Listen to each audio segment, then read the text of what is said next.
সবাইকে দেখাচ্ছি। এটা হচ্ছে আমাদের Rabindranath Tagore national youth computer training সেন্টারের পক্ষ থেকে দক্ষিণ 24 পরগনা শালতিঘাটা সেন্টারের জন্য এবং সেন্টার ডিরেক্টরের জন্য একটা বেস্ট প্রাইজ এটা। এবং সবাইকে জানাতে চাইবো এই উপহারটা আমি হায়দ্রাবাদ থেকে একটা ইম্পোর্টেড একটা সবাই দেখছো একটা পুরো গ্লাসের তৈরি। এটা অলওয়েজ আমাদের স্পিকারের যে হোর্ডিং লাগানো হয় সেখানে আমরা রবীন্দ্রনাথ ঠাকুরের ছবি লাগাই। তার মানে আমি বাচ্চাদেরকে তোমাদের একটা জিনিস বলি, মনে রাখবে তোমরা, হ্যাঁ, যে স্যার কলকাতা থেকে বা ব্যাঙ্গালোর থেকে আমাদের ক্লাস স্যার এসেছিলেন এবং আমাদের বলে গেছেন কি না, রবীন্দ্রনাথ টেগরকে মনে রাখার জন্য, এক্সকিউজ মি, বুঝতে পারছো সবাই, রবীন্দ্রনাথ টেগরকে যাতে আমরা ভুলে না যাই তার জন্য তৈরি হয় রবীন্দ্র ভবন, তার জন্য তৈরি হয় রবীন্দ্রনাথ নামে রাস্তা, রবীন্দ্রনাথ টেগর রোড, বিবেকানন্দ রোড, এরকম হয়, বুঝেছো? রবীন্দ্রনাথ ঠাকুরের নামে তৈরি হয় পার্ক, অনেক পার্ক।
এই উপহার আমি আমার জীবনে প্রথমবার পেয়েছি এবং এটা আমার হৃদয় স্পর্শ করেছে। শালতিঘাটার এই উপহার আমি সারা জীবন মনে রাখবো।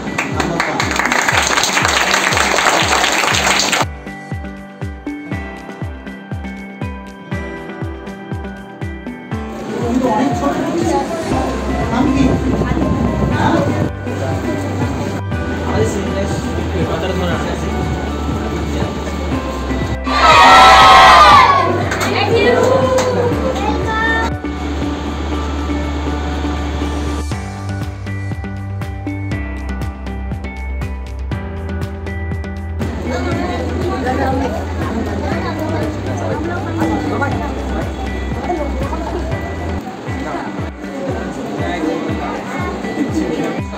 আজ আয়োজিত এই শিক্ষক দিবস উপলক্ষে আমি একটি বক্তৃতা দিতে চলেছি। আজ সারা ভারতবর্ষে ডক্টর সর্বপল্লী রাধাকৃষ্ণনের জন্মদিন উপলক্ষে এই শিক্ষক দিবস পালন করা হয়েছে। ডক্টর সর্বপল্লী রাধাকৃষ্ণনের মতে শিক্ষকেরা হলেন জাতির মেরুদণ্ড, মানুষ গড়ার কারিগর।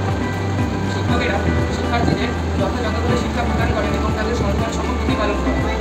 তাই আমাদের সকল শিক্ষার্থীদের এই কথা মনে রাখা উচিত। শিক্ষক দিবসে শুধুমাত্র শিক্ষকদের হাতে কিছু সুযোগ তুলে দিলেই হয়, সর্বদা তার প্রতি আনুগত্য রাখতে হয় এবং তাদের সর্বদা সম্মান জানাতে হয়। তাই কথায় বলে যে মায়ের কাছে শিশুর শিক্ষা জন্ম থেকে শুরু, মায়ের পরে শিক্ষক হলেন অন্যতম।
Yeah.